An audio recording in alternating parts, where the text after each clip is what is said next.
Hello friend, एक नया set लेकर उपस्थित है। देखिए, सीटेट का अगर आप लोग एग्ज़ाम देने वाले हैं तो ये 10 क्वेश्चन आप लोग के लिए रामबाण साबित होने वाले हैं। तरीका तो बहुत होता है, लेकिन सीबीटी को कैसे पकड़े ये मैंने पार्ट 1 में आप लोग को बताया है। तो पार्ट 1 हमारा वीडियो नहीं देखे होंगे तो जाकर डिस्क्रिप्शन बॉक्स में जाकर देख सकते हैं। और इस वीडियो को भी आप लोग को उसी तरह पूरा जरूर देख लेना है, जिससे आप लोग को सीबीटी में 30 में 30 अंक कैसे लाए आप लोग सीख सकते हैं। तो चलिए शुरू करते हैं हम अपना वीडियो। देखिए, आप लोग के बीच पहला प्रश्न आएगा, उससे आप लोग को क्लियर होगा कि कैसे सवाल को हल करना चाहिए। पहला प्रश्न आप लोग के बीच है, एक शिक्षक बालकों को जैविक गुणों तथा उनके पारिवारिक एवं सामाजिक वातावरण से अवगत होकर बालकों को किन समस्याओं को हल कर सकता है। देखिए, जब शिक्षक बालकों को जैविक गुण और पारस्परिक सामाजिक वातावरण से अवगत होकर किन किन समस्याओं को हल कर सकता है। देखिए, ऑप्शन देखिएगा, समायोजन, अनुशासन, बौद्धिक विकास, ये सभी। तो देखिए, एक शिक्षक जो है समायोजन की भूमिका निभा सकता है, उसमें अनुशासन डाल सकता है और बौद्धिक विकास भी कर सकता है। इसलिए इस प्रश्न का जो उत्तर होगा ऑप्शन 4, ये सभी हो जाएगा।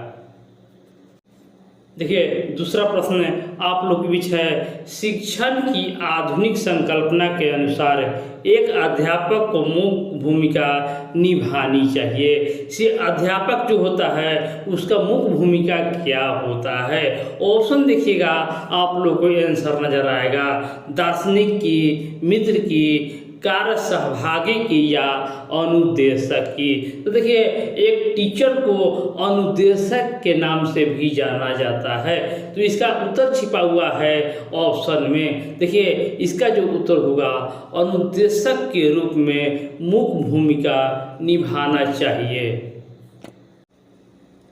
आप एक ऐसी कक्षा में पढ़ रहे हैं जहां बालक बोलचाल में बहुत सी भाषाओं का प्रयोग करते हैं। निम्न में से कौन सी समस्या आपकी कक्षा में मिश्रण को प्रभावित कर सकता है। देखिए, यहाँ पर मिश्रण का सवाल आ गया है, इसलिए आप लोग को ऑप्शन देखना बहुत ही जरूरी है। देखिए, बोलचाल में मिश्रण भाषा कर रहा है तो उच्चारण में व्यक्तिकरण, शब्दों के लेन देन, वाक्यों में कठिनाई और उपयुक्त में से सभी। देखिए, जब बालक बोलचाल की भाषा प्रयोग कर रहा है और उसे समस्या उत्पन्न हो रहा है मिश्रण करने में, तो देखिए उच्चारण में व्यक्तिकरण भी होगा, शब्दों के लेन देन में हेरा फेरी भी होगा, वाक्यों में कठिनाई भी होगा। इसलिए इस प्रश्न का भी उत्तर होगा उपयुक्त में से सभी। देखिए, इस तरीका से आप लोगों को अपना सीडीपी में स्कोर बढ़ाना है। तो इस वीडियो को आप लोग पूरा देखते रहिए। चलते बढ़ते हम अपने अगले प्रश्न पर। जीन पियाजे के नैतिक विकास सिद्धांत के अनुसार 10 वर्ष से अधिक आयु के बच्चे किस प्रकार के नैतिकता प्रदर्शित करते हैं। देखिए, जीन पियाजे आप लोग को कंठस्थ याद रहना चाहिए। देखिए, क्वेश्चन जो है, नैतिक विकास सिद्धांत के अनुसार 10 वर्ष से अधिक आयु के बच्चे किस प्रकार की नैतिकता प्रदर्शित करते हैं। देखिए, बाहरी सत्ता पर आधारित, स्वायत्तता पर आधारित, विद्यालय पर आधारित या परिवार पर आधारित। देखिए, जब बच्चा 10 वर्ष के हो गया है, 10 वर्ष के हो गया है, तो देखिए वो बाहरी सत्ता से आधारित नहीं होगा, बल्कि स्वायत्तता से, यानी खुद पर डिपेंड हो जाएगा। 10 वर्ष से आयु के बच्चे खुद से सोचने लगते हैं, इसलिए यह होगा स्वायत्तता पर आधारित नैतिकता प्रदर्शित करते हैं।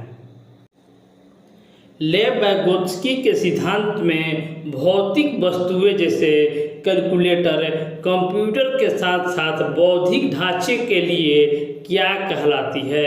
देखिए, बौद्धिक ढांचा के लिए क्या कहलाता है। देखिए, ऐसा जब भी सवाल रहे तो आप लोग को ऑप्शन पूरा देखना है।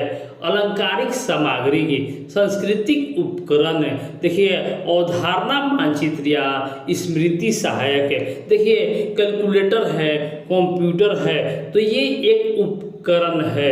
इसलिए इस प्रश्न का जो उत्तर होगा ऑप्शन बी, सांस्कृतिक उपकरण कैलकुलेटर और कंप्यूटर है, लेव वेगोत्स्की के अनुसार।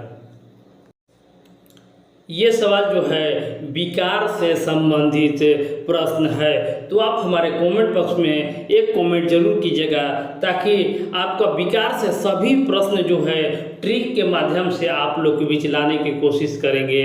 तो एक कमेंट जरूर कीजिएगा, तभी इसको हम आप लोग के बीच बनाकर प्रस्तुत करेंगे। देखिए क्वेश्चन है, आपकी कक्षा में एक छात्र लिखने में अक्षमता प्रदर्शित करता है, तो वह छात्र ग्रसित है। देखिए लिखने में अक्षमता प्रदर्शित करता है, तो लिखने से क्या होगा, ग्राफ बनेगा, लिखने से ग्राफ बनेगा, इसीलिए इसका जो उत्तर जो हो जाएगा डिस्ग्राफिया। डिस्ग्राफिया में छात्र को लिखने में अक्षमता प्रदान होता है। इसी तरह का ट्रिक आप लोग को सभी विकार को मिलेगा, जो एक नज़र में आप लोग उसको याद रख सकते हैं। तो एक कमेंट का इंतजार है, आप लोग कमेंट करते रहिएगा, और हम आप लोग को बीच विकार का ट्रिक देंगे, जिससे आप लोग भूल नहीं पाइएगा। तो आप लोग ये जरूर याद रख लीजिएगा कि लिखने की अक्षमता डिस्ग्राफिया, क्योंकि ग्राफ बनाने में हम लोग लिखते हैं, इसलिए लिखने की क्षमता हो जाएगा। प्रतिभाशाली बालकों को शिक्षण में सर्वश्रेष्ठ विधि मानी जाती है। देखिए प्रतिभाशाली बालकों को शिक्षण में सर्वश्रेष्ठ विधि मानी जाती है। देखिए कैसे इस प्रश्न को हल करेंगे। देखिए किंडरगार्टन विधि, योजना विधि, पाठ्य पुस्तक विधि या व्याख्यान विधि। देखिए प्रतिभाशाली बालक के शिक्षण में सर्वश्रेष्ठ विधि जो होता है, देखिए ऑप्शन से आप लोग छाड़ सकते हैं। जो किंडरगार्टन विधि जो है वो 2.5 से 6 वर्ष बच्चों के लिए है, इसलिए वहाँ पर प्रतिभाशाली से कोई संबंधित नहीं है। योजना विधि तो छोटा, अगर बच्चा जो है जब प्रतिभाशाली बालक की बात हो रहा है तो वो योजना बनाकर नहीं पढ़ सकता है, इसलिए इसका उत्तर भी योजना विधि नहीं हो सकता है। और व्याख्यान विधि भी नहीं होगा, क्योंकि बालक है, उसको व्याख्या करने पर उसको समझ में नहीं आएगा। लेकिन पाठ्य पुस्तक विधि से बच्चा जो है वह सर्वश्रेष्ठ विधि से सर्वश्रेष्ठ तरीका से सीख सकता है। इसलिए प्रतिभाशाली बालकों के शिक्षण हेतु सर्वश्रेष्ठ विधि जो है वो पाठ्य पुस्तक विधि है। इस तरीका से आप लोग इस प्रश्न को हल कर सकते हैं। किस अवधि के दौरान विचार अमूर्त और आदर्शवादी हो जाता है। देखिए विचार जो अमूर्त हो जाता है और आदर्शवादी हो जाता है, तो बच्चा को जब गुण से भरपूर हो जाता है, बच्चा जब 10 वर्ष से अधिक होता है, तब उसका विचार जो है अपने आप में सोचने के लिए केंद्रित हो जाता है, वो अपने आप से सोच सकता है, आदर्शवादी हो जाता है। तो देखिए अब आप लोग ऑप्शन से छाट लीजिएगा, शैशवावस्था, प्रारंभिक बचपन, मध्य बचपन या किशोरावस्था। तो बच्चा अपने से सोचने की क्षमता जब उसमें विकसित हो गया तो वो हो जाएगा किशोरावस्था। तो इसका जो उत्तर होगा किशोरावस्था हो जाएगा, जिसमें बच्चा जो है अमूर्त और आदर्शवादी हो जाता है। स्कूलों में बच्चे की असफलता के लिए निम्नलिखित में से कौन सा कारक जिम्मेदार होता है। देखिए स्कूल में बच्चा का असफलता क्यों मिलता है, देखिए ऑप्शन से आप लोग इसको देख सकते हैं। भय और उत्कंठा, तो उसको मन में भय या उत्कंठा उत्पन्न हो गया है। अप्रासंगिक भ्रष्टाचार्य लागू है, या ऊब या उलझन है, या असंदर्भित शिक्षा शास्त्र है। देखिए अब आप लोग ऑप्शन देख लिए तो आप लोग बच्चों की असफलता के बारे में जान गए हैं। तो उसको भय हो गया है, उसके लिए अप्रासंगिक भ्रष्टाचार्य है, और ऊब और उलझन उसमें अधिक है। उसके बाद है असंदर्भित शिक्षा शास्त्र है। तो इसलिए इस प्रश्न का जो उत्तर होगा 1, 2, 3, 4। देखिए चारों जो है वो स्कूल में बच्चों की असफलता के लिए जिम्मेदार है। देखिए नेक्स्ट प्रश्न है, ये क्वेश्चन आप लोग को आना ही चाहिए। देखिए ऐसा प्रश्न आप लोग एग्जाम में देखने को मिलता है।